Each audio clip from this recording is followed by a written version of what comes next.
En fin. Tendrá que volver a ingresar porque... Muy bien, entonces empezamos. Tenemos el sistema tributario y presupuesto público. Ese es el tema que nos compete ahora. Ya estamos, hemos pasado por microeconomía, ya está bien terminado, ya está eh, zanjado. No vamos a volver a tocar temas de microeconomía, salvo en el repaso que hagamos hoy día. Esperemos que nos alcance un poco de tiempo, yo creo que sí.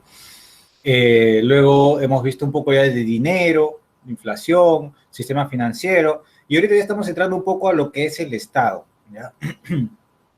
Cómo es que funciona. En concreto, en concreto, de dónde saca los fondos el Estado, ¿no? De dónde recauda. Entonces, eso es justamente lo que se ve en el sistema tributario. Entonces, el sistema tributario, ¿qué cosa es? Es el conjunto de normas, leyes, instituciones, empresas que permiten al Estado obtener los recursos para financiar sus actividades. Y todo este sistema tributario está basado en la Constitución. En la Constitución.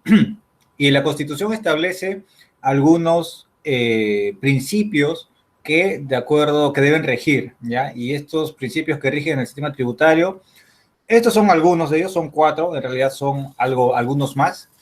El principio de legalidad nos dice que el Estado, el Ejecutivo, mmm, no puede, no puede establecer nuevos tributos que no están establecidos por el legislativo. Es decir, el legislativo es el que se encarga de decir se va a cobrar por esto, se va a cobrar por tal otra cosa.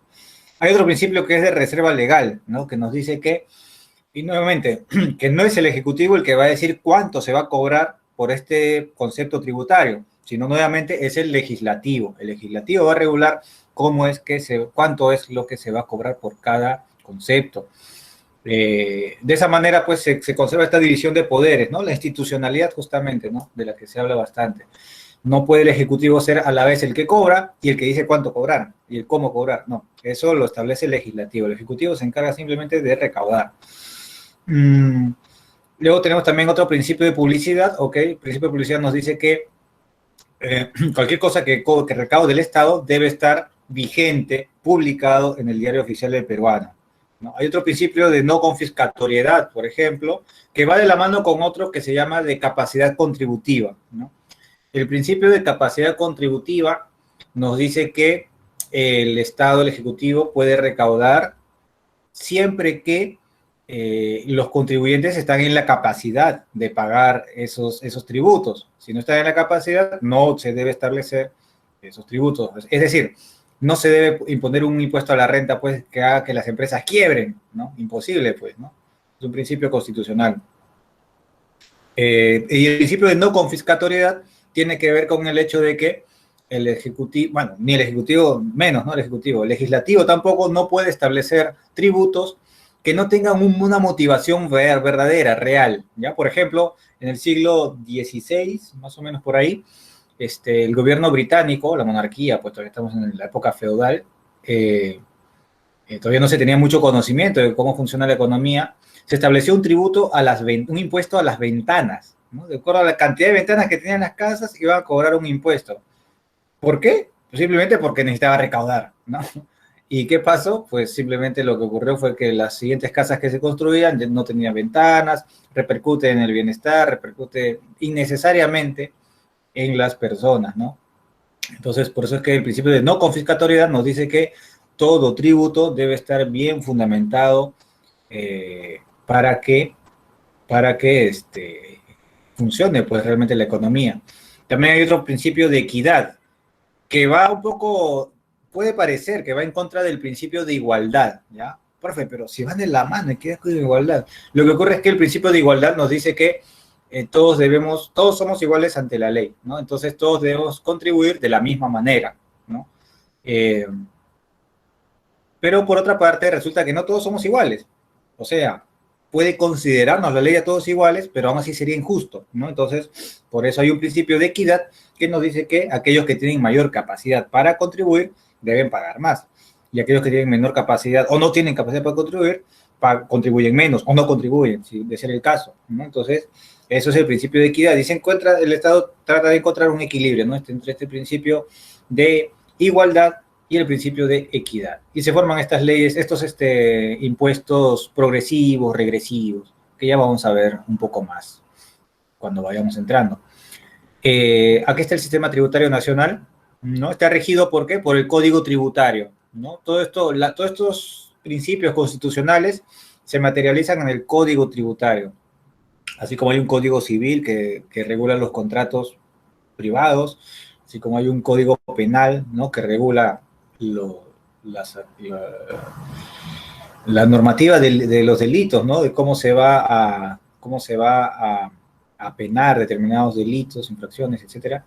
Entonces también tenemos un código tributario, que es el que donde se plasma cómo es que se va a recaudar, cuándo, de qué manera, etcétera. ¿Y quiénes son los que recaudan? Entonces, Ejecutivo, ahí está, Gobierno central, gobiernos locales y otros, ¿no? Principalmente, ya, tenemos el Gobierno central. ¿Qué es lo que cobra el Gobierno central? El impuesto a la renta, conocidísimo, igual lo vamos a ver un poco en profundidad. El IGB, Impuesto General a las Ventas, que se llama IVA en otros países. De hecho, en prácticamente todos los países se llama IVA, ¿no? De habla hispana, se llama IVA, Impuesto al Valor Agregado. Acá en Perú nomás se llama Impuesto General a las Ventas. Luego tenemos un impuesto selectivo al consumo, también lo conocemos, ¿verdad? Un régimen, ya, esto también es un tipo de impuesto a la renta, el régimen único simplificado, que ahora es nuevo, NRUS, nuevo régimen único simplificado. Es un tipo de impuesto a la renta especial para las MIPES, que recién se están formando, ¿no? Empresas pequeñitas. Luego tenemos un impuesto especial a la minería, aportaciones del seguro social, de salud, ONP, ¿no? También acá hay tributos, ojo, no son impuestos, ojo, ya vamos diferenciando. Ya de hecho ustedes ya lo saben desde la primera clase, ¿no? Cuando veíamos qué producir, cómo producir y para quién producir, ahí veíamos un poco la retribución, ¿no? Y ya les especificaba que para el Estado la retribución es tributo en general, no solamente impuestos. Entonces, acá estamos hablando de tributos. La ONP, por ejemplo, no es un impuesto, es un tributo. Derechos arancelarios, lo mismo, es otro tributo. Regalías mineras, tasa de prestación de servicios públicos. Y los gobiernos locales, ¿qué cosa es lo que utilizan? Ellos cobran y por lo tanto administran el impuesto predial, el impuesto a la alcabala, el impuesto a los juegos, y dentro de eso está el impuesto a las apuestas, impuesto al patrimonio vehicular, etc. ¿Ya? Ya vamos a ver qué cosa es la alcabala, ¿no? Es algo que viene desde la colonia, pero tiene cierto, es vigente y tiene cierto funcionamiento. Y por otra parte tenemos, ¿no? Senat y Sencico, contribuciones. Vamos a empezar entonces, ya. Los tributos, ¿qué cosas son los tributos? Son pagos realizados por los contribuyentes en favor del Estado, ¿no? Es aquello con lo que el Estado promueve, fundamenta su presupuesto, ¿no es cierto? No, el Estado no es que imprime billete y ya, tiene dinero, no. El Estado cobra impuestos, cobra tributos en general, ¿no? Entonces, estos tributos están clasificados en tres. Tenemos los impuestos, lo más conocido, ¿no? Lo primerito que pensamos, impuesto, ya, pero no es lo único. También tenemos contribuciones, aquí están las contribuciones, y las tasas, que a su vez tenemos tres tipos de tasas, ¿no? Los arbitrios, derechos y las licencias. Esta es una manera esquemática, es una manera resumida, sacarle captura tal cual, literalmente, y también en tu cerebro, ya, captúralo para que lo tengas claro, y cuando veamos los conceptos vamos a diferenciar en qué consiste cada uno. Entonces, ya está. Vamos a ver, ¿qué son los impuestos? Vamos a empezar con el primero, ¿no? Los impuestos. ¿Qué son los impuestos? Son pagos obligatorios. Su nombre lo dice, ¿no? No es voluntario, es algo que se impone, es un impuesto, y no generan contraprestación directa. ¿Qué quiere decir que no generan contraprestación directa? Quiere decir que no es una bolsa en la cual todo el mundo está tributando, ¿no? Pagando el impuesto, y luego se le va a devolver en algún servicio, directamente ese monto. No es así, no tiene contraprestación directa, es una bolsa, y de ahí el Estado administra de acuerdo a su política elegida, ¿no? De acuerdo a su política tributaria elegida, para redistribuir, para invertir en algún proyecto, etcétera, ¿no? Entonces, los impuestos podemos clasificarlos entre impuestos directos e impuestos indirectos. Los impuestos directos pueden ser, bueno, ambos, todo tipo de los impuestos pueden ser recaudados por la SUNAT o por la municipalidad, ¿ya? Entre los recaudados por la SUNAT tenemos, por ejemplo, el impuesto a la renta, ¿ya? El impuesto a la renta es un impuesto directo. ¿Por qué es impuesto directo? ¿Cómo se definen los impuestos directos? Se definen porque va directo a la persona, al individuo, dependiendo de si es un empresario, dependiendo de si es un trabajador, dependiendo de si es un terrateniente, etcétera, va a cobrar un determinado impuesto a la renta y es, por lo tanto, directo. Igual también el impuesto predial y el impuesto al patrimonio vehicular también son impuestos directos porque se va directamente a qué tipo de predio es, ¿no? ¿Qué tipo de predio es? ¿Qué tipo de vehículo es? Entonces, ahí están los impuestos directos, ¿no? La SUNAT, como les mencionaba, es la que cobra impuesto a la renta, que apenas representa pues la tercera parte de la recaudación y esto muchísimo menos. Luego tenemos los impuestos indirectos. ¿Por qué se llaman indirectos? Porque se aplica a todo el mundo, ¿no? A todo el mundo indistintamente. Por ejemplo, seas de Miraflores, San Isidro, tengas una casa de 5 pisos o de medio piso, vas a pagar siempre el mismo porcentaje, el IGB, ¿no? 18%, Impuesto General a las Ventas. Y eso es más bien lo que sostiene al Estado, ¿no? Esa es una crítica, sí, es una crítica válida que se le hace, ¿no? Al sistema tributario, que prácticamente está sostenido, el presupuesto público prácticamente está sostenido por el IGB, el impuesto que pagan los consumidores, ¿no? Indistintamente, o sea, es un impuesto regresivo y muy poco más bien por la producción que está en la renta, ¿ya? Luego tenemos el impuesto selectivo al consumo. ¿Se han escuchado? Sí saben, ¿no es cierto? Claro, claro, muy bien, Saray, así es. El impuesto selectivo al consumo es el que se aplica a bienes, por ejemplo, cuyo consumo no es tan necesario, alcohol, cigarrillos, como dice Saraí, o también a bienes de lujo, ¿no? Algún auto de lujo, etcétera, autos en general, también se cobra ahí un impuesto selectivo al consumo, ¿ya? De hecho, hace 2, 3 años hubo todo un tema respecto a lo que se debería imponer a los cigarrillos, ¿no? Claro, joyerías, claro, a los cigarrillos, ¿no? Y de hecho se incrementó el impuesto selectivo al consumo específicamente a los cigarrillos. ¿Por qué? Para desincentivar su consumo, ¿no? Y promover una vida más saludable entre los consumidores. Porque de alguna manera, pues, ¿no? Si no entienden con los figuritas que salen en la cajita, que son muy bonitas seguramente, si no entienden de esa manera, será pues con el impuesto selectivo al consumo. La comida chatarra, ya, McDonald's, ¿no? McDonald's, KFC, efectivamente. Ahora con el COVID de seguro dejaron de fumar. Seguramente, ¿no? Y si no, pucha, se arriesgan a tener más problemas. Sí, sí, efectivamente, ¿no? Así es como se comportan las personas en general. Muy bien. Luego tenemos los aranceles, es otro impuesto indirecto también, ¿no? No importa qué empresa seas, MIPE, grande empresa, etcétera, lo que quieras, siempre se va a cobrar el mismo arancel.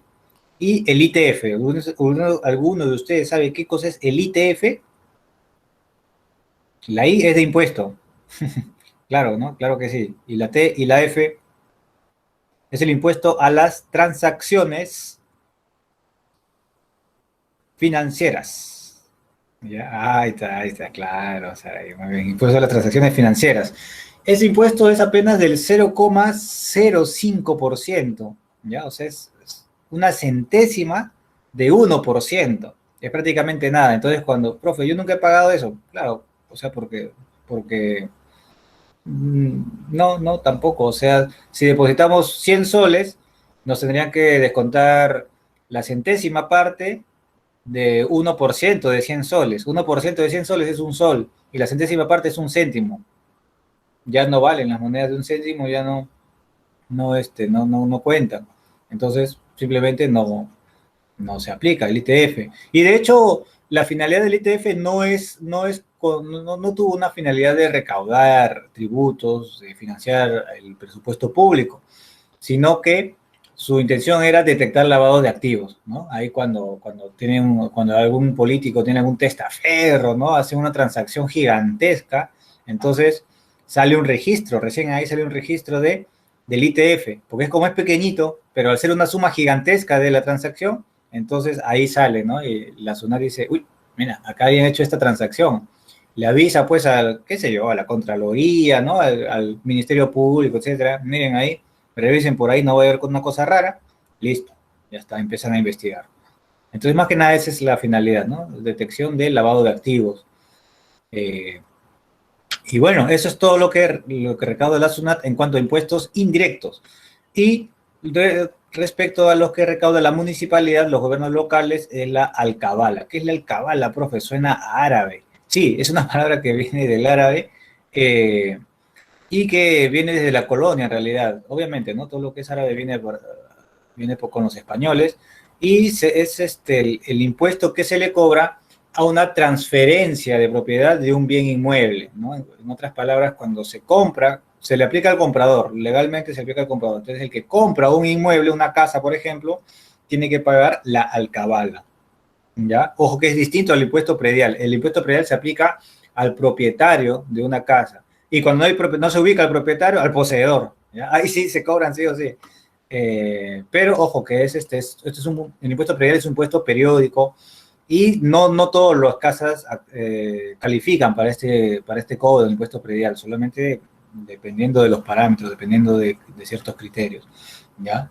Y la alcabala, recuerden, es el impuesto que es sobre el comprador. Acá hay una compra, no hay solamente una propiedad, sino hay una compra de un bien inmueble, es el alcabala. Vamos a leer la pregunta. Profe, ¿cómo hacen para escoger qué productos debe tener ISC? ¿Se basan en solo desincentivar su consumo? No, en realidad ese fue un tema particular del cigarrillo, pero en gran medida sí, esa es la idea, ¿no?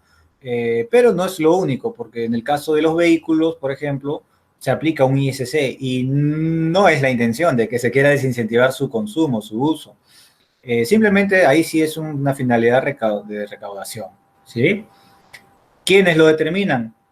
Bueno, en todo este tema tributario, más que nada hay abogados, ¿no? Abogados economistas por ahí también, obviamente, pero los que regulan son abogados, así que se supone, ¿no? Que ellos tienen que estar bien enterados de salud, de cuestiones de salud, en el caso de los cigarrillos, de cuestiones de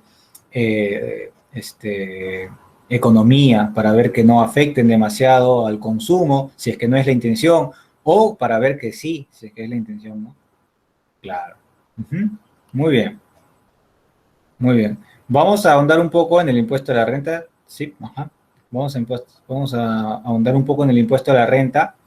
Eh, Tenemos 5 categorías del impuesto a la renta. ¿Ya? El impuesto a la renta es un impuesto progresivo. ¿Por qué se le llama progresivo? Porque es especializado, cumple con este principio de equidad, ¿no? Que aquellos que pueden pagar mayor cantidad, pues contribuyen mayor cantidad. Y los que no pueden contribuir, no pagan, o los que pueden contribuir menos, pagan menos. Entonces, esto, a diferencia del IGB, que es el mismo porcentaje para todos, acá hay una diferenciación, ¿ya? De manera que tenemos un impuesto a la renta de primera categoría, ¿no? Este es el alquiler de los inmuebles, alquiler, arrendamiento de predios, alquiler de inmuebles, como quieran llamarlo, ¿ya? Esto es el impuesto a la renta de primera categoría. Y luego tenemos también los fondos de inversión en la segunda categoría. No solamente los fondos de inversión, también acá están las cuestiones relacionadas con regalías, ¿ya? Todo eso paga patentes, propiedad intelectual. Todo eso está acá, se graba en el impuesto a la renta de segunda categoría. Así que ustedes cuando inventen alguna tecnología, alguna máquina, ¿no? Los electrónicos por ahí, hacen unos traductores de lengua de señas con un guante, ¿no? Todo eso, o cuando ustedes innoven algo, lo registran en Indecopy y lo pueden vender, ¿no? Pero les van a cobrar este pequeñito impuesto de la renta de segunda categoría, ¿ya?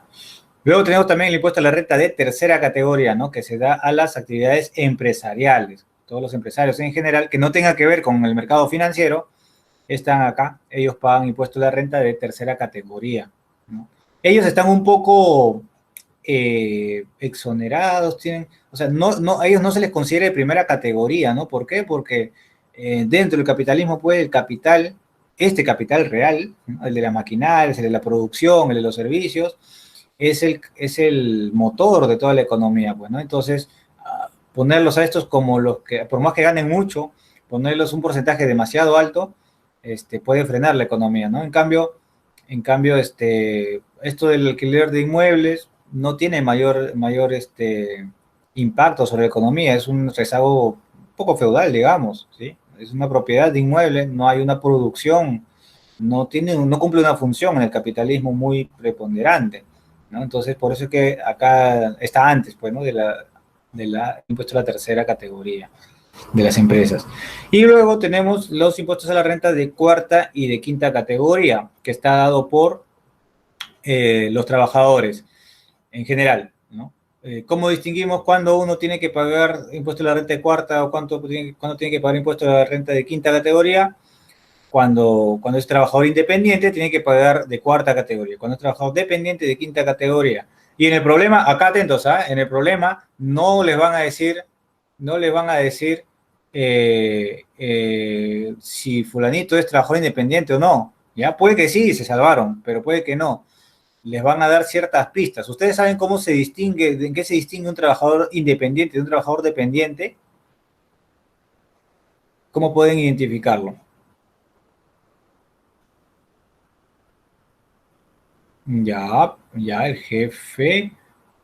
Puede ser, puede ser. Miren, lo concreto es que el trabajador dependiente firma un contrato de relación de dependencia con la empresa. Entonces la empresa tiene que pagarle un seguro de salud, tiene que darle sus vacaciones, sus bonificaciones, su CTS, ¿no? Su compensación por tiempo de servicio, ¿no? El CTS, lo que están hablando ahorita, que se puede retirar también, en la AFP todo quiere retirar, ¿no? Entonces la CTS es una de las bonificaciones laborales. Claro, ya, ok, ok. Ya, a eso te referías. Claro, en el trabajador dependiente hay una relación de dependencia, hay un jefe. La empresa prácticamente se vuelve el propietario del trabajo de este trabajador. En cambio, el trabajador independiente, él vende su trabajo. Él es propietario y lo vende su trabajo, ¿no? Y formalmente también hay acá una diferencia crucial. Recuerden esto, el trabajador independiente cobra emitiendo sus recibos por honorarios, ¿ya? Cuando les hablan de recibo por honorarios, estamos hablando necesariamente de cuarta categoría, trabajador independiente, ¿ya? A ver, vamos a ver, profe, el impuesto es mayor mientras mayor sea su categoría. En general sí, ¿no? En general, por ejemplo, las empresas obviamente van a pagar un mayor porcentaje que los trabajadores, y acá también, ¿no? Así sucesivamente. Sí. Pero hablamos de porcentajes, ojo, ¿no? Porque la cantidad puede variar. Una cosa es el porcentaje, la proporción, y otra cosa es la cantidad. ¿Mm? Profe, y si es dueño de una tienda, ¿sería tercera o cuarta categoría? No, dueño de una tienda, eso es propietario, ¿no? Dueño es propietario, él se dedica, tiene una actividad empresarial, es tercera categoría. El que atiende en la tienda ya sería un trabajador, ¿no? Eso ya es cuarta o quinta categoría. Quinta, ¿no? Tiene un horario fijo, además, ¿no? Tiene un horario fijo, varias horas a la semana. Eso también distingue a un trabajador dependiente. Pues ahí está el relojito, el tiempo, ¿no?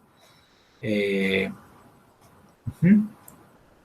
Entonces el dueño paga tercera categoría. A veces sucede que el dueño se contrata a sí mismo, ¿no? O sea, él mismo es el que atiende en la tienda. Ok, ahí puede descontar un poco, pues, ¿no? Pagando un poco de la cuarta o quinta. Pero como dueño tiene que pagar impuesto a la renta de tercera categoría. No doble, sino que más bien le sirve para descontar de sus ganancias, ¿no? De sus ganancias puede descontar ese salario y entonces declara menor cantidad de ganancias y paga menos impuestos. Eso sí es algo legítimo, ¿eh? Completamente legítimo, legal, no hay mayor problema, no es ilusión. De ahí vamos a hablar de los problemas con la ilusión tributaria, que son otros trucos que aplican las empresas dentro de la legalidad, ¿no? Tipo reclamar los resultados, haciéndole la vida imposible al Jurado Nacional de Elecciones, algo así, ¿no? Algo así, hay trucos legales para tener resultados favorables. Muy bien. Vamos a ver entonces respecto a las tasas. Ya acabamos con los impuestos. Vamos con las tasas. Las tasas son aquellas que sí generan una contraprestación efectiva por parte del Estado, ¿no? O sea, es como una bolsa en la que el Estado va guardando, no es que lo va a repartir. Los impuestos son una bolsa gigantesca de las cuales ustedes, bueno, cuando sean contribuyentes, cuando tengan su RUC, ¿no? Su registro único del contribuyente, por cierto, sí, y eso vamos a hablar un ratito. Cuando contribuyen, ¿no es cierto? El Estado cobra los impuestos y de acá pues saca un poco para el salario de los médicos, los profesores, tu seguro, tu salud, ¿no es cierto? Tu hospital, tu posta, saca ahí de los impuestos, pum, va sacando de aquí para allá, de aquí para allá, el IGB, todo va sacando. En cambio, con las tasas, son unas bolsas que tienen una finalidad, un destino predeterminado. No pueden, pues, no, de ahí no va a salir, pues, la construcción de un aeropuerto, un gran proyecto, ni el salario para los médicos, no. Concretamente, entonces, ¿quiénes están dentro de las tasas y qué cosa es lo que producen? Vamos a ver. Genera contribución efectiva por el Estado de un servicio público individualizado en el contribuyente, ¿no? Entonces tenemos a los arbitrios, ¿no? Los arbitrios que ustedes pagan, ¿no? En la municipalidad, eso la municipalidad lo utiliza ¿para qué? Para el recojo de basura, alumbrado de luz, ¿no? Alumbrado público, mejor dicho, seguridad ciudadana, ¿no? Se supone, ¿no? Se supone que es lo que hay, se supone que es lo que, para lo que destina. Entonces, esos son los arbitrios.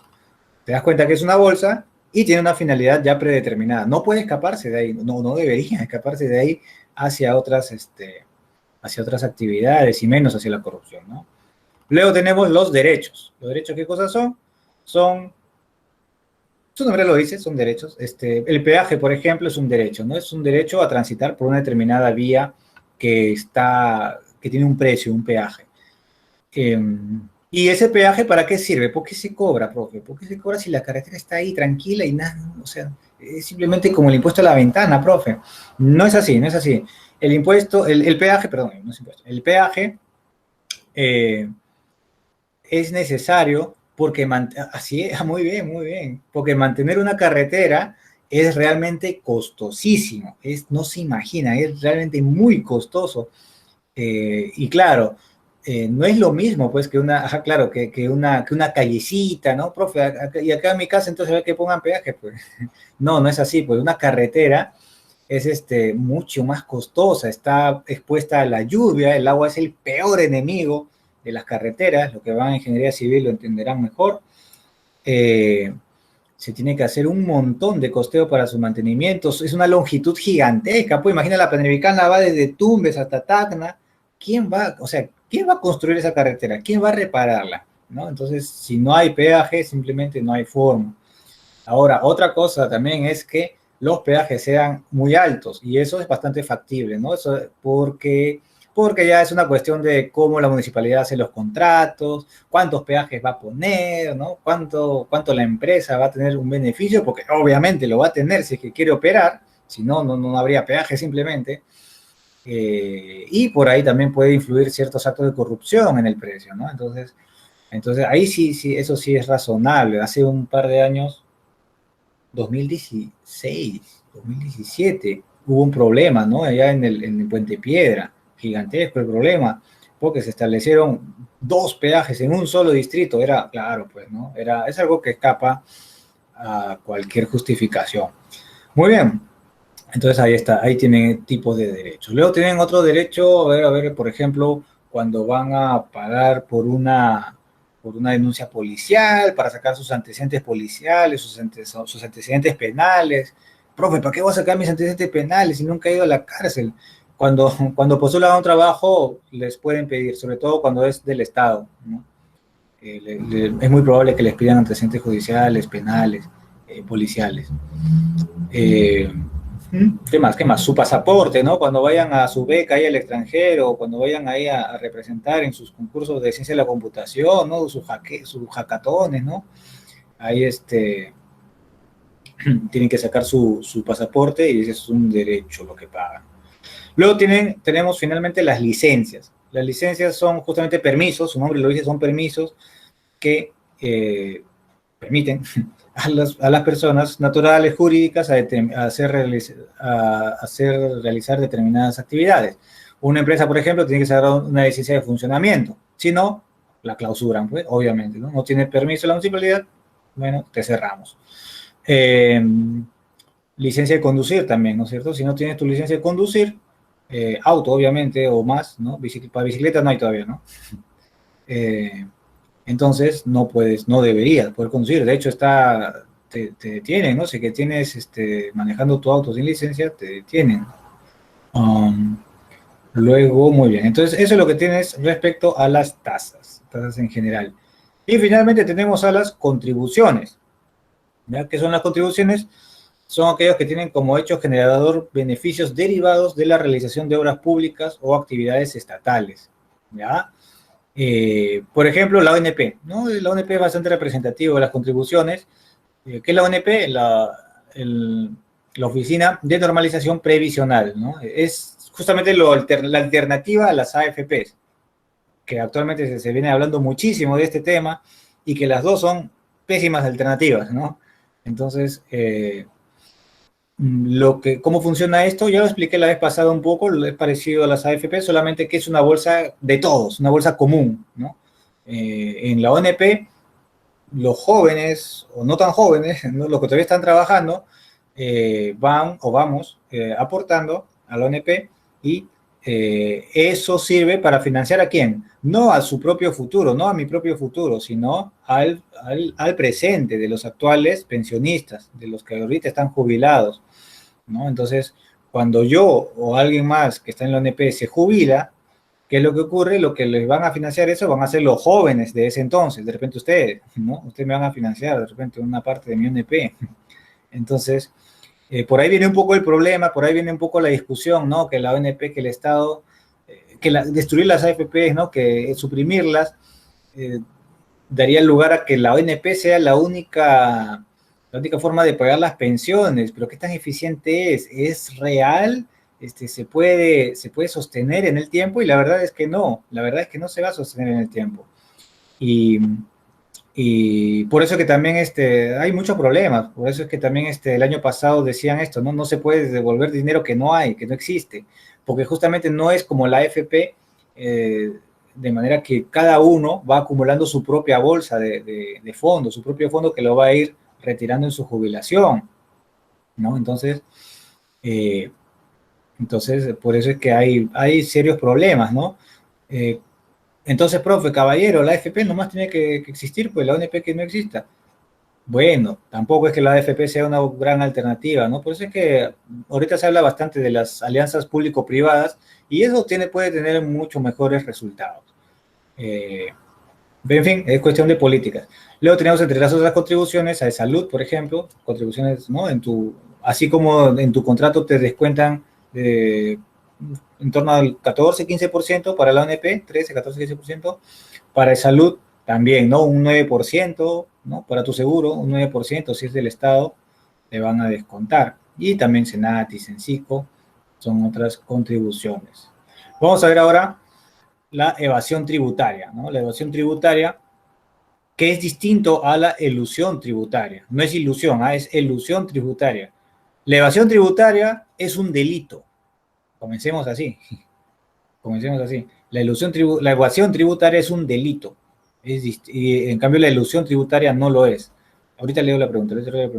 La evasión tributaria consiste en evitar el pago de los tributos. ¿Ya? Esto es fatal, pues, o debería ser, ¿no es cierto?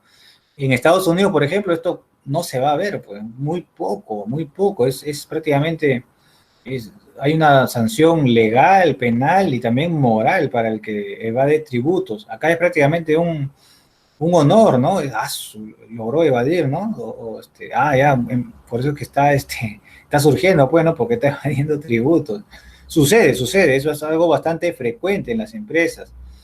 ¿Cómo se da la evasión tributaria? No declarando el verdadero monto, no pagando las obligaciones, incrementando las deducciones. Esto es algo muy frecuente, incrementando las deducciones. Hay una práctica que es la compra de facturas, ¿no? Esta compra de facturas es algo que es así como una epidemia. O sea, que todas las empresas están ahí comprando facturas y eso es algo ilegal. Y muchas veces por la propia competencia se ven incentivadas bueno, si todo el mundo lo hace, yo me voy a quedar con menos ganancias, voy a quebrar, también pues compro factura. Y bueno, así funciona, así es nuestra institucionalidad. No digo que debiera ser así, así es, ¿no?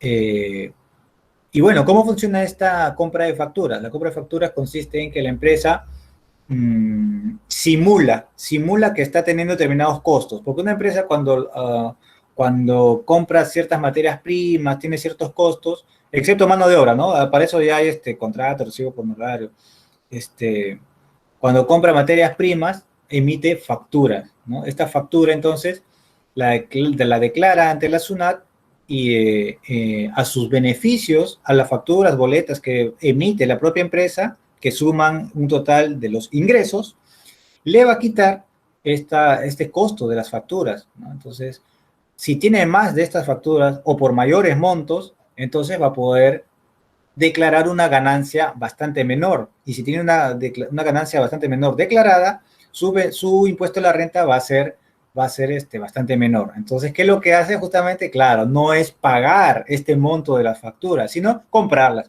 estas facturas. Y de esa manera simula que ha tenido muchísimo gasto, cuando en realidad no ha tenido. Y por eso es que no es una práctica tan sencilla. ¿Qué, profe? Pero entonces cualquiera se hace una factura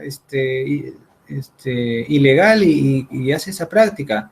En realidad tiene ciertas restricciones. Cuando ustedes saquen su recibo por honorarios, por ejemplo, o cuando tengan su empresa y quieran emitir boletas, quieran emitir factura, van a ver que tienen que ir a determinadas imprentas. No pueden ir a cualquiera de Wilson, no. Tienen que ir a determinadas imprentas que están autorizadas por la SUNAT, ¿no? Entonces, hay cierta fiscalización, hay cierta regulación, pero ustedes saben que siempre, por mucha regulación, por mucha norma que haya, siempre hay la forma de darle la vuelta, ¿no? De sacarle la vuelta, así como en las elecciones ocurre, ¿no?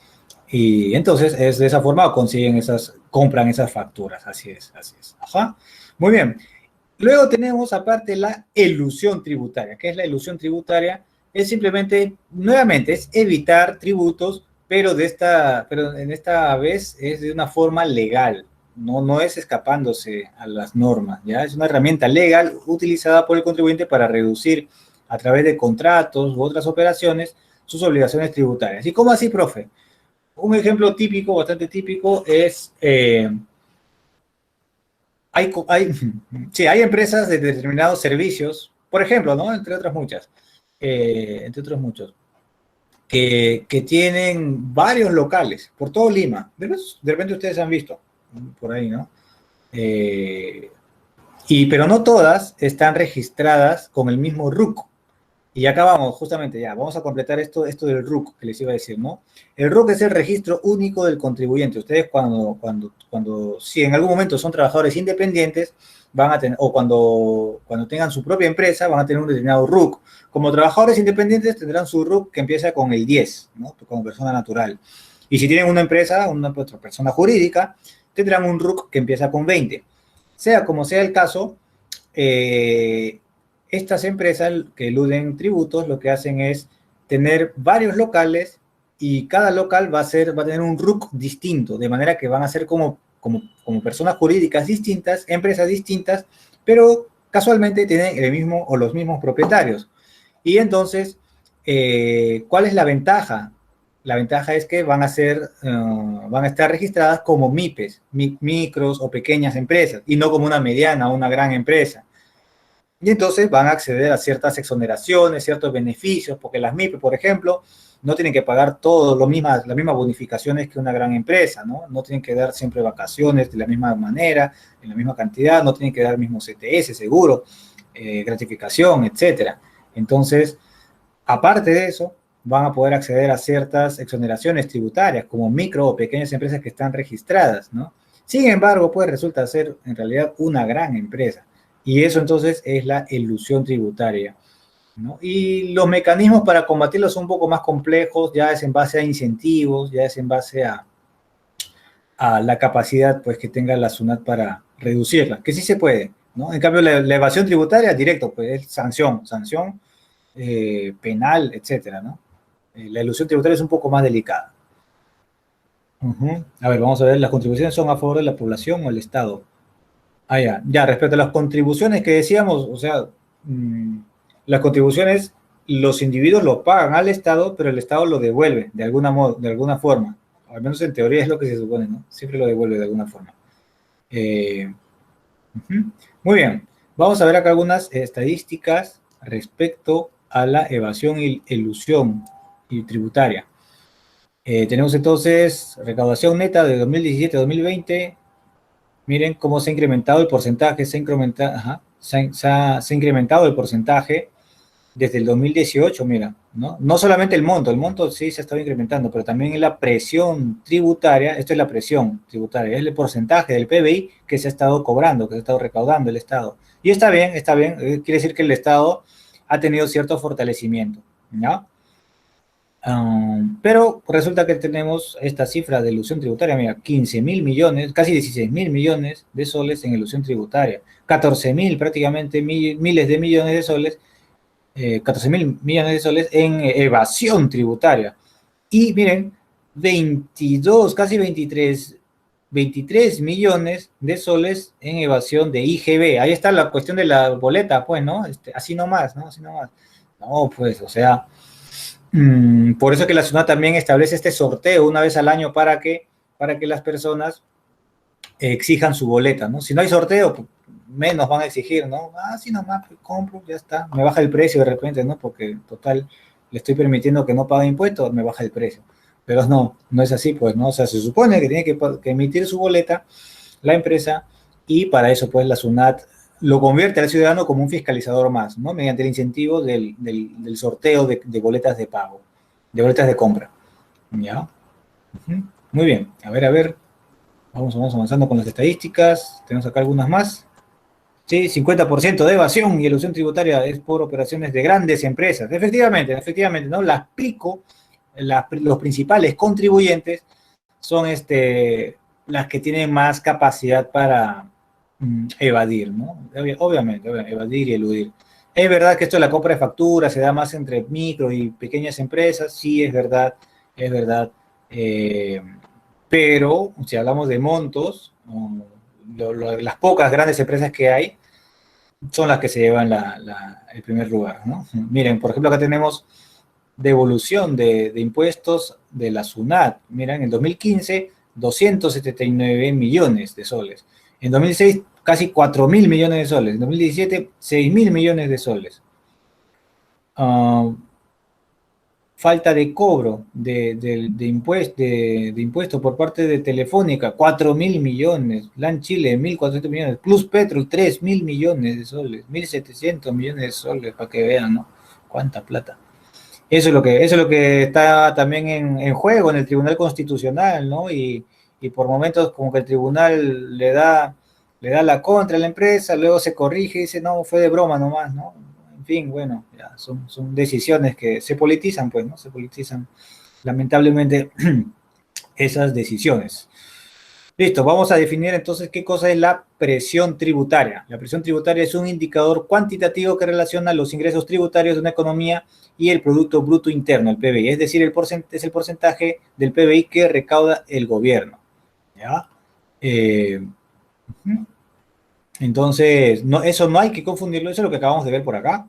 ¿Ya? Esta es la presión tributaria, este porcentaje de acá, y eso no hay que confundirlo con base tributaria. ¿Qué es la base tributaria? No es un porcentaje, la presión tributaria es un porcentaje. La base tributaria es el número absoluto de contribuyentes registrados en la SUNAT. Justamente, ¿no? Por eso se hablaba del RUC. De hecho, a ver, como para que ustedes tengan, mira, ahí sale solito. Ustedes ponen consulta y solito sale el RUC, ¿ya? Ahí ustedes pueden buscar, ¿no? Ustedes pueden, ¿qué fue? De repente yo busqué esto alguna vez. Ustedes pueden buscar por RUC, ahí está, miren, por ejemplo, ahí está, que no, es 2016, 900, 4351, miren, ¿qué creen que va a salir? Ah, ya, creo que yo me equivoqué. Mira, a ver.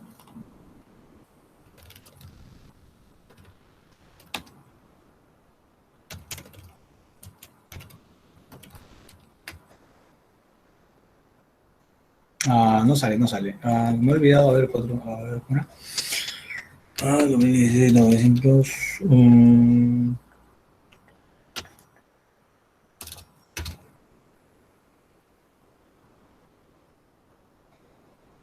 No, bueno, algo por ahí es el RUC de la UNI, por ejemplo, ¿ya?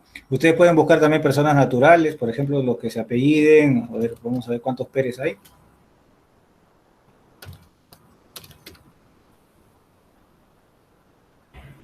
Ahí está, mira, y sale todo su RUC, ¿ya?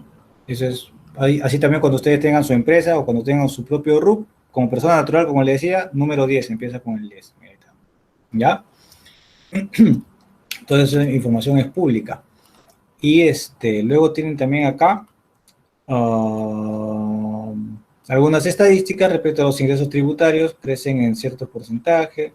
Sí, ha habido cifras que se han estado fortaleciendo, mal que bien, las instituciones, el Estado ha tenido algo más de presencia, algo más, ¿no? Miren, ha crecido un poco, porque se había debilitado. 2016 fueron años terribles, pues, ¿no? 2016, 2017, crisis con legislativo, ejecutivo, etcétera. A ver, vamos a ver este problemita de acá que dice, cuando en nuestro distrito pasa diariamente el camión recolector de basura, ya pues se le dio la clave, ¿no? Ya está ya. Esto se debe a que los vecinos pagan por arbitrios periódicamente. Estos arbitrios son parte de los tributos denominados, a ver, muy bien. Así es, ¿no es cierto? Son las tasas. Así es. Muy bien, muy bien. Directo nomás, directo. Genial. Así es. Muy bien. Vamos ahora con el presupuesto público. El presupuesto público es un instrumento fiscal que le permite al Estado planificar sus ingresos y gastos durante un periodo de tiempo determinado. ¿Ya?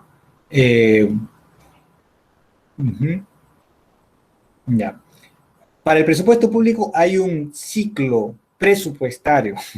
¿Ya? No es un ciclo de la pre, tampoco es un ciclo de un gas, es un ciclo presupuestario. Y este ciclo presupuestario se repite año a año, ¿no? El año fiscal, ustedes seguramente han escuchado hablar del año fiscal, se repite y empieza pues en abril es que las empresas declaran sus impuestos, declaran sus ganancias y pagan sus impuestos en la SUNAT, ¿ya?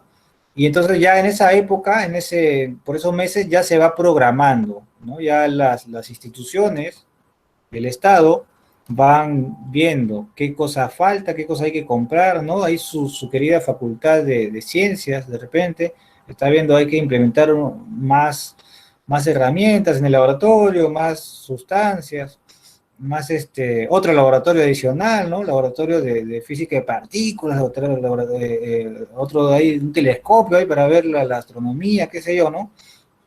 Entonces, ya pues van anotando, ¿no? Muy bien, necesitamos tantos microscopios, tantos telescopios, de tal calidad, de tal precio.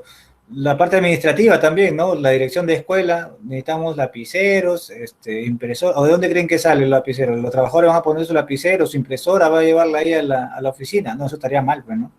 Tiene que proveer, el Estado tiene que darle sus hojas para la impresión, su fotocopiadora, o darles para las fotocopias, por último, impresoras, ¿no? Computadoras, mesas, todo eso. Entonces lo que vaya faltando, lo que haya que reponer, lo que haya que incrementar, se va viendo en la programación. Todo eso la UNI va haciendo, por ejemplo, la UNI entre las demás unidades ejecutoras, son unidades ejecutoras, ¿no? Las entidades del Estado, las que ejecutan el gasto público, van a formularlo y se lo van a presentar al MEF, ¿no? El MEF es el motor, entonces, es el que va a decir, va a recibir todos los pliegos, ¿no? Todos los pliegos, todos los requerimientos de las entidades.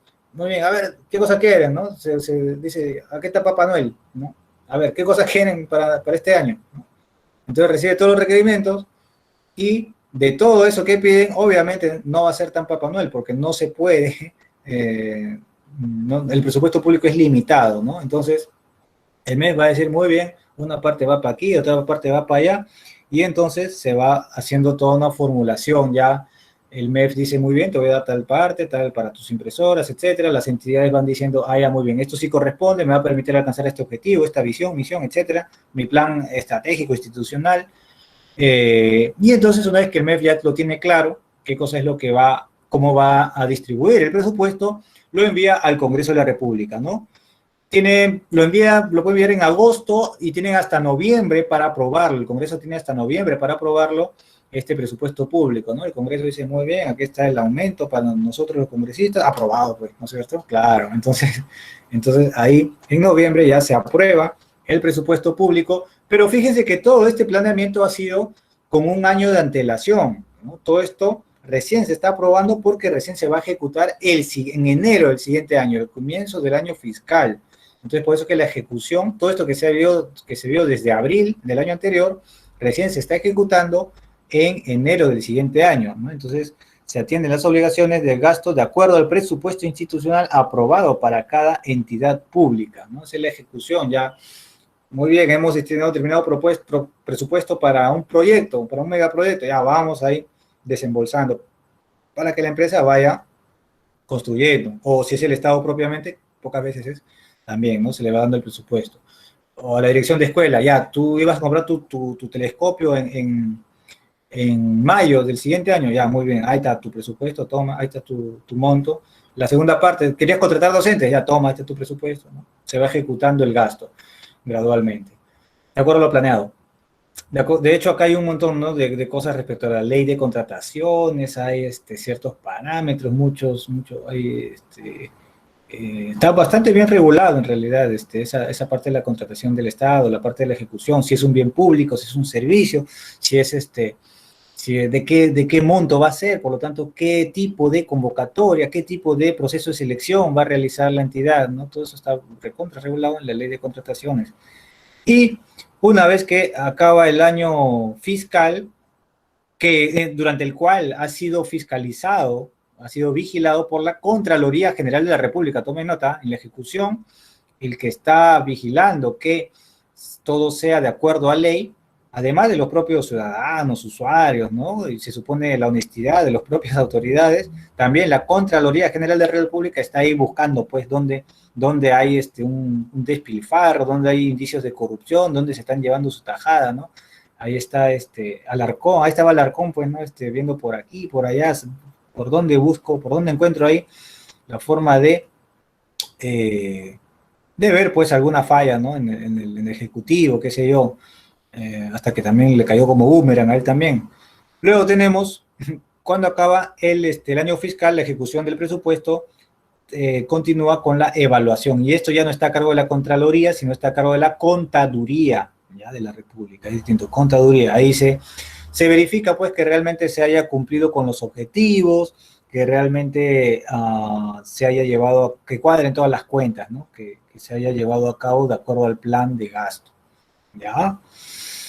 Muy bien, luego tenemos ahora la estructura del presupuesto público, ¿no? Entre ingresos y egresos, fíjense, tenemos ingresos corrientes, capital, financiamiento y transferencias, ¿no? ¿Quiénes componen a estas partes del presupuesto público? Los ingresos corrientes son aquellos que están a la orden del día, ¿no? Cotidianamente, es pago del el IGB que se está pagando ahí, los diversos tributos que hemos visto para las municipalidades, etcétera. Todos esos son ingresos corrientes. Luego tenemos ingresos de capital. ¿Cuáles son ingresos de capital? Aquellos que el Estado obtiene no ya por una recaudación simple, cotidiana, sino por la venta de algún activo, ¿no? Por ejemplo, un edificio, una empresa estatal, cuando Fujimori, por ejemplo, remató la Telefónica, ¿no es cierto? La vendió por un determinado monto que era bajísimo y bueno, el Estado estaba descapitalizado, por lo tanto, acá en esa venta hubo un ingreso de capital, ¿no? Si bien es cierto, fue demasiado bajo de hecho, lo vendió por un monto poco mayor, poco menor a lo que valía el edificio. O sea, toda la empresa la redujo, el valor de la empresa la redujo al valor del edificio, ¿no? En fin. Luego tenemos ingresos de financiamiento. Los ingresos de financiamiento están dados por la capacidad, pues, ¿no? El Estado, la forma en que tenga el Estado de pedirse préstamos, emitiendo bonos. Ahí están los bonos soberanos de lo que les hablaba, ¿no es cierto? Ahí están los ingresos por financiamiento. Y las transferencias. Las transferencias son donaciones, condonaciones de deuda. Todo eso también son ingresos y se registran dentro de las transferencias. Y en cuanto a los egresos, el gasto público, tenemos egresos corrientes, gasto corriente, que es para los salarios de los trabajadores del Estado, sus docentes, sus catedráticos, ustedes, sus profesores, médicos, enfermeras, etcétera, ¿no es cierto? Tenemos los egresos corrientes. También tenemos egresos de las mascarillas del personal de salud, por ejemplo, ahorita, ¿no? Ahorita tenemos ahí todos sus egresos corrientes. Egresos de capital tenemos para comprar más bien ya activos o maquinarias, ¿no? Las UCI, los respiradores, eso vendría a ser parte de los egresos de capital. Y finalmente tenemos los egresos por pago de servicio de la deuda. ¿Qué cosa es pago por servicio de la deuda? intereses. El interés de este financiamiento, ¿no? Por ese préstamo, el Estado va a tener un ingreso que es el interés, ¿no? El pago del servicio de la deuda. El resultado de toda esta suma, menos toda esta suma de ingresos y egresos, nos va a dar un determinado resultado, ¿ya? A ver, vamos, ahorita te respondo. Vamos a tener un determinado resultado. Puede ser un superávit fiscal, ¿ya? En el caso de que el ingreso sea mayor al gasto público, ¿no? Es decir, el Estado está ahorrando. Puede ser que el gasto público sea mayor al ingreso. En ese caso, está disminuyendo el ahorro, o en todo caso, se está pidiendo prestado, por último, si que ya no tenía más ahorros, y entonces, de cualquier manera, estamos en un déficit fiscal. Y el caso muy poco probable, pero teóricamente posible, es del equilibrio fiscal, ¿no? En el caso de que el ingreso sea igual al gasto del Estado. Miren acá, aquí tenemos unas estadísticas, el resultado económico del sector público no financiero, en porcentaje del PBI. 2012-2013, superávit, pero ya estaba cayendo, mira, de 2,3 a 0,9, y luego siguió cayendo, cayó. Llegó el 2020, peor todavía, ¿no? Ya, bueno, se está recuperando acá, ¿no? Pero ya, pues 2020 cayó, obviamente. Eso es más o menos, esas son las estadísticas que tenemos respecto a la ejecución presupuestal. Profe, ¿el Estado podría invertir en la bolsa? ¿Sería un egreso de qué? Ya, claro, sería ya, invertir en la bolsa sería un egreso de capital. Sería un egreso de capital, claro. Se podría comprar eventualmente, ¿no? Al estatizar, ¿no? Cuando vino Velasco, por ejemplo, no es que haya, pues, robado el Estado, ¿no? A las empresas, las tierras, sino que les pagó una indemnización bastante baja para el capitalismo, evidentemente bastante baja, ¿no? Entonces, eso sería, por ejemplo, egresos de capital, ¿no? Economizó los egresos de capital al máximo, Velasco. Eso fue lo que lo hizo. Por decirlo de una manera generosa, ¿no? Estaba fuera de la Constitución, eso está claro. Muy bien. Vamos a ver esto de acá, número 8. Durante el gobierno de Alberto Fujimori se realizó una serie de privatizaciones. Por ejemplo, ahí está, ¿no? La compañía peruana de teléfonos, así se llamaba, Compañía Peruana de Teléfonos, Sociedad Anónima, CPTSA. En las tapas que ven a veces en el suelo, aunque ya no veo mucho, cuando era niño creo que era eso, se veía ahí, CPTSA, Compañía Peruana de Teléfonos, y Aeroperú. Dichas privatizaciones significaron la pérdida de activos del Estado, ahí está, ¿no? Pero también ingresos para él mismo, claro. Dichos ingresos son, ¿de qué tipo? Clarito, ¿no? ¿Qué serán? ¿Ingresos de qué tipo? A ver. Claro, capital. Facilito. Lo que es muy facilito, trivial, profe, no me insulte, ¿no? Muy facilito, ya ni contesten ya. A ver, ya, a ver, acá tenemos sus claves de la semana del libro. Estudien mucho. Pensé que iba a quedar un poco más de tiempo para algún pequeño repasito. Estudien, por favor, ya. Yo sé que este domingo tienen su segundo parcial.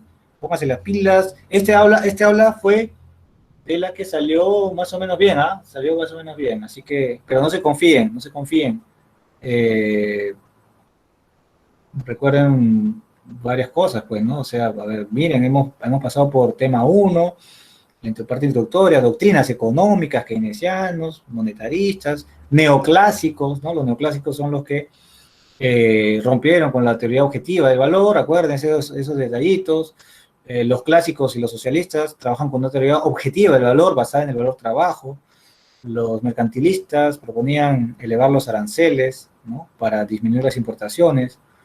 Luego hemos pasado por semana 3, recuerden las características, la clasificación de los bienes de capital, bien de consumo, bienes normales, inferiores, superiores, bienes esenciales, recuerden eso, ingreso al consumidor, ¿a quién afecta? La demanda, ¿en qué sentido? ¿De relación directa o inversa? Dependiendo, ¿no? Dependiendo de eso, si hablamos de un bien inferior, un bien superior, un bien normal, acuérdense, todas esas sutilezas, todo eso va a ser necesario. Tema 4, factores productivos, supongo que sí lo saben, tierra, capital, trabajo, empresa y Estado, sus retribuciones, también recuérdenlas. No confundan, interés no recibe la empresa, recibe el propietario del factor capital, acuérdense de eso. Tema 4, tema 5. Tema 5, acuérdense de qué variables afectan a quiénes, lo que es, por ejemplo, intereses, es un costo de la empresa, por lo tanto, reduce la oferta, ¿no? El aumento del interés reduce la oferta, lo mismo con los impuestos, reduce la oferta, costo de la mano de obra, costo de materia prima, todo eso reduce la oferta, precio de los bienes sustitutos, aumenta el precio de los bienes sustitutos, aumenta la demanda, aumenta el precio del bien complementario, disminuye la demanda, acuérdense de eso, ¿no? Todas esas variables, son varias variables las que afectan a la demanda. Tema 5, tema 6, eso, ya oferta y demanda también, cómo se encuentran, eso lo hemos visto hasta gráficamente, así que no pueden, ahí no hay excusas, ¿eh? Tema 7, teoría de la empresa, también lo hemos visto gráficamente, y son temas ya un poquito más recientes. Pero de todas maneras repasen los jóvenes, miren, que le estoy dando un esbozo nomás, y ya seguramente ya ustedes han dicho, uy, ¿verdad? Eso ya me olvidé ya. Así que, claro, todos esos tipos de mercado legal, mercado informal, mercado ilegal, mercado negro, ya tienen que diferenciar eso bien. Control de precios, ¿no es cierto? ¿Qué produce el precio máximo? Produce un mercado negro, produce escasez, ¿no es cierto? ¿Qué produce un precio mínimo? Produce sobreproducción, ¿no? Entonces, jóvenes, depende de ustedes, estudien mucho y que tengan un buen fin de semana, un excelente examen y nos vemos el próximo viernes. Chau, chau.